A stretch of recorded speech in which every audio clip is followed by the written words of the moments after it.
Assalamualaikum warahmatullahi wabarakatuh. Selamat malam dari kelompok 7 yang presentasi tugas besar alat industri kimia yaitu industri garam. Beranggotakan saya Hanifah Manzilatun Nikmah dari NPM 24174. Saya Muhammad Mufti Maulana, MPM 24163.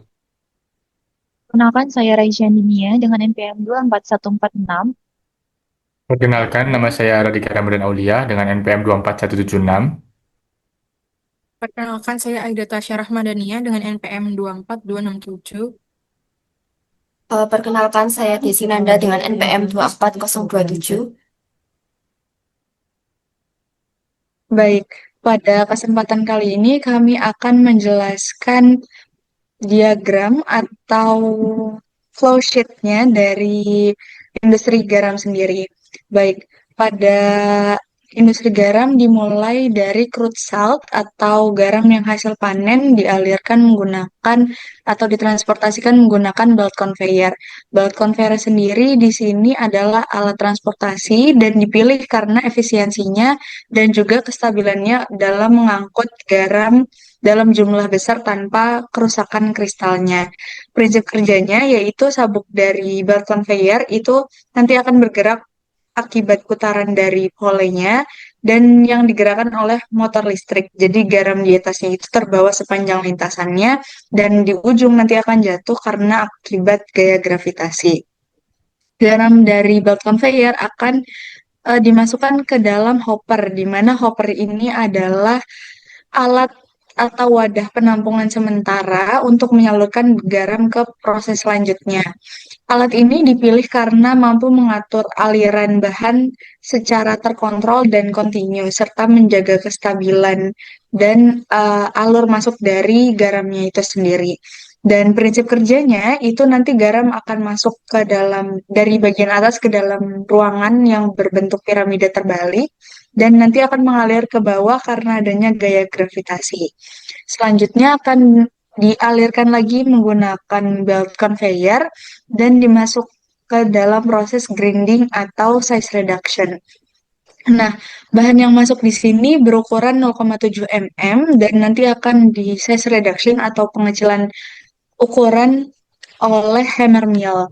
Kenapa pakai hammer mill? Karena hammer mill sendiri itu bisa digunakan untuk kapasitas yang besar, mudah dirawat, jadinya hemat biaya operasional, dan cocok untuk produksi skala besar. Prinsip kerjanya itu didasarkan atas tumbukan atau hammer dalam palu-palunya ini nanti akan berputar cepat memukul bahan hingga hancur. Jadi eh, ada pengecilan ukuran dan nantinya di bawahnya itu ada ayakan atau screening yang disesuaikan dengan spesifikasi prosesnya, yaitu nanti yang akan keluar dalam ukuran 0,3 mm seperti itu. Selanjutnya, garam akan melalui proses washing, yang di sini washing dilakukan sebanyak 2 kali. Untuk washing yang digunakan yaitu alat screw washer. Screw washer dipilih karena memiliki sistem yang kontinu dan efektif untuk menghilangkan kotoran tanpa mengurangi konsentrasi dengan prinsip kerjanya menggunakan skrup yang akan berputar mendorong garam sekaligus membersihkan garam untuk meningkatkan kemurnian dari garam. Inputnya berupa air brine, yaitu larutan garam dengan NaCl yang tinggi. Lalu untuk washing yang kedua tetap menggunakan alat dan konsep yang sama, namun memiliki tujuan untuk memaksimalkan kebersihan dari larutan tersebut agar ion pengotor seperti kalsium dan magnesiumnya itu akan hilang. Lalu selanjutnya akan mengeluarkan output berupa air garam yang murni. Selanjutnya ada alat berupa microfiltration yang digunakan untuk membersihkan dengan menggunakan membran dengan ukuran pori 0,1 sampai dengan 10 mikrometer yang menyaring kotoran yang ikut dari air brine tanpa mengubah komposisinya. Pemilihan alat didasarkan dengan ukuran pori yang memiliki membran berbahan polimer dan tahan korosi.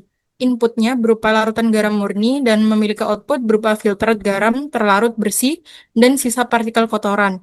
Selanjutnya akan dilanjutkan ke storage.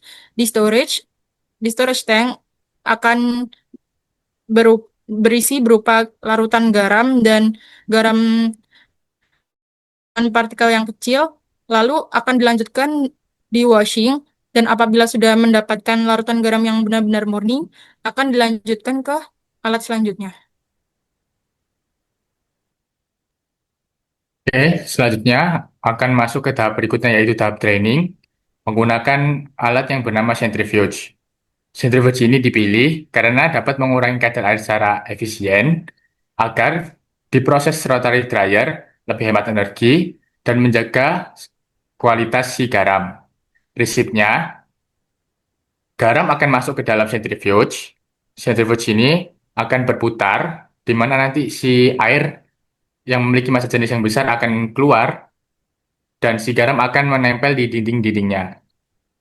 Dan air garam ini dan garam yang keluar akan memiliki kadar air sebesar 11%.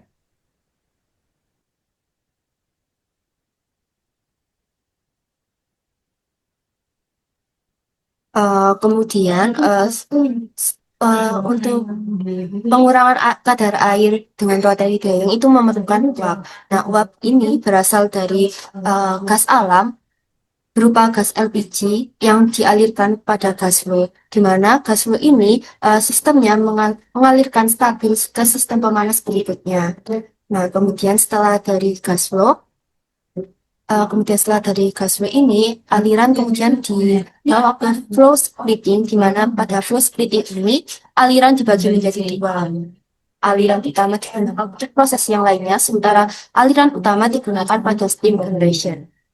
Steam generation dipilih karena mampu menghasilkan panas dalam jumlah besar dengan efisiensi tinggi. Kemudian dibanding pemanas langsung, uap lebih stabil menjaga suhu dan mengurangi resiko pengendapan tak terkendali. Nah, pada steam generation ini juga ditambahkan speed water dan juga steam. Pada steam generation ini, proses ini menghasilkan uap bertekanan tinggi, kemudian gas panasnya dialirkan pada rotary dryer.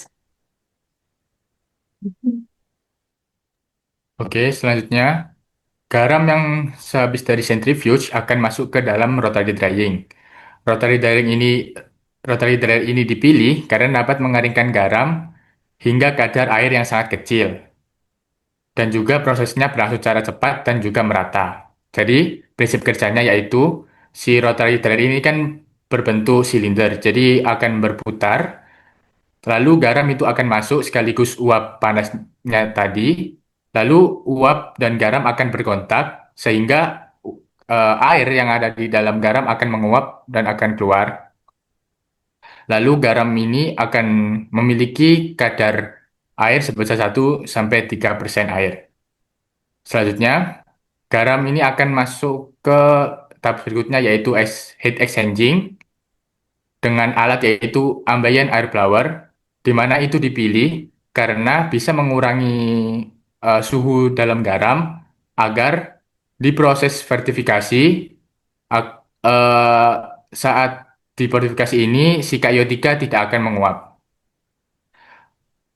Heat exchanging, heat exchanging ini memiliki prinsip si akan mengeluarkan akan menyedot angin atau udara dari lingkungan dan akan melewati si garam, di mana saat melewati si garam, garam ini dan udara akan panasnya itu akan bertukar antara di garam dan di udara, dan si udara itu akan keluar ke stream S135. Jadi garam yang keluar ini dari heat exchanging akan memiliki suhu sekitar 25 derajat atau suhu ruangan.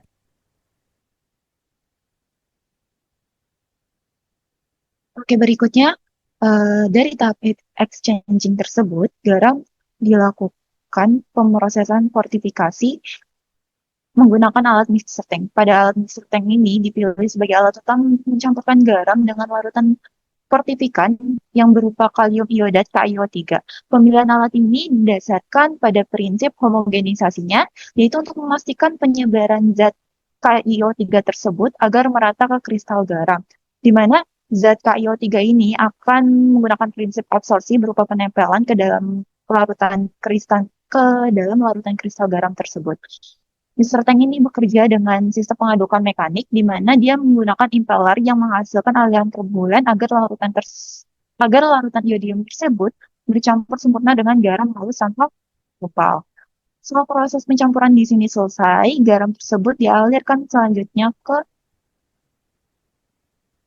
proses berikutnya menggunakan alat screw conveying, di mana screw conveying ini dipilih karena efisiensi transport bahan padatnya, karena mampu memindahkan garam secara kontinu dari mixer ke tahap berikutnya, yaitu vibrating atau pengayakan. Screw conveying ini dipilih karena mampu menjaga garam tetap utuh tanpa kehilangan banyak material pada saat transportnya. Dan screw conveying ini sendiri bekerja dengan prinsip ulir berputar, di mana di dalam tabungnya itu ulir akan mendorong garam maju karena gaya geser dan gravitasinya itu. Selanjutnya, hasil garamnya akan diproses pada vibrating screen, di mana nantinya pada proses ini garam akan disaring dengan ukuran kurang dari 0,1 mm. Setelah garam yang berhasil lolos akan dilanjutkan pada storage, sedangkan yang tidak lolos atau ukurannya lebih dari 0,1 mm akan diproses kembali pada grinding. Nah, pada proses vibrating screen, prinsip kerjanya yaitu garam digetarkan di atas saringan sehingga garam yang halus lewat lubang ayakan, sedangkan garam yang besar masih tahan dan akan diproses kembali. Dan kenapa kita harus menggunakan vibrating screen? Karena pada alat ini ada fitur gerakan getar yang mencegah bodi ayakan tersumbat oleh kristal garam halus ataupun lembab. Nah, setelah dari vibrating screen akan diproses kembali pada proses grinding, di mana pada proses ini garam akan di size reduction kembali dengan ukuran kurang dari 0,1 mm. Setelah kenapa menggunakan disc grinding? Grinding ini digunakan biar garam itu sesuai dengan ukuran dan jenis grinding yang dipakai adalah disc mill. Kenapa disc mill yang dipakai? Karena disc mill bisa menghasilkan ukuran garam dengan ukuran 0,1 mm. Setelah setelah dari grinding akan diproses kembali, disimpan di storage. Storage yang dipakai adalah silo, di mana silo di sini digunakan untuk menyimpan garam hasil dari proses grinding dan juga vibrating screen. Setelah dari proses silo, kemudian akan diproses pada filling. Filling yang digunakan adalah automatic packing machine, di mana alur kerjanya dari garam yang sudah kering dan tersaring mengalir dari silo atau hopper menuju mesin filling. Kemudian mesin menakar garam sesuai berat yang ditentukan. Setelah itu garam dimasukkan ke dalam kemasan dan terakhir kemasan ditutup rapat. Jumlah kemasan yang digunakan adalah 3.000 per pieces.